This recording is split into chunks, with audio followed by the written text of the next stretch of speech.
Welcome to Lit with Ernest, where we delve into the lives and works of influential authors who have shaped the literary landscape.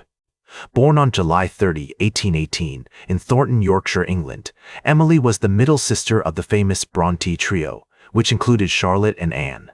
Their father, Patrick Brontë, was a clergyman and a writer himself, who encouraged his children's love of literature and poetry. The Brontë family lived a relatively isolated life in the Yorkshire moors, surrounded by the rugged beauty of nature that would later inspire Emily's writing.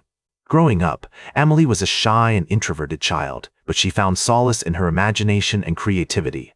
She attended school briefly, but most of her education took place at home, where she developed a passion for reading and writing. The Brontë sisters would often create their own stories, poems, and plays, using their imaginations to escape the harsh realities of their daily lives. As Emily grew older, her love of literature only deepened. She began to write seriously, producing poems and stories that showcased her unique voice and perspective. In 1846, under the pseudonym Alice Bell, Emily published a collection of poetry with her sisters, titled Poems by Currer, Ellis, and Acton Bell.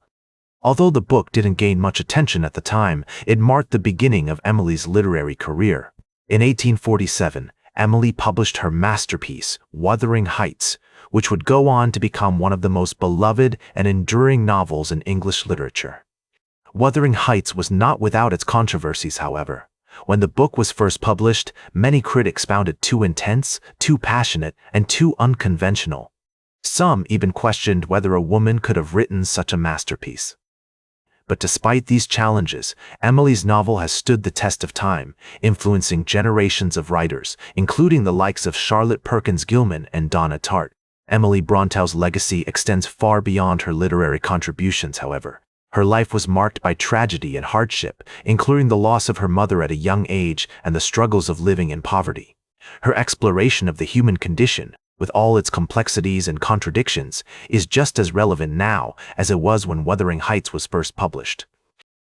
As we navigate our own lives, grappling with love, loss, and identity, Emily's writing reminds us that literature has the power to transcend time and circumstance, speaking directly to our hearts and minds. As I reflect on Emily Brontë's life and work, I'm struck by the quiet power of her writing. She reminds us that literature is about more than just words on a page. It's about capturing the essence of the human experience in all its beauty and ugliness. In the end, Emily Brontë's story is one of passion, creativity, and perseverance. Despite the challenges she faced in her life, she remained true to her art, crafting a masterpiece that would endure long after she was gone. Like this episode if it hit true. That's all for today's Lit with Ernest. Like this episode if it hit true. Share it if you respect honest talk about books. Subscribe, because we'll do this again. This is Ernest, signing off.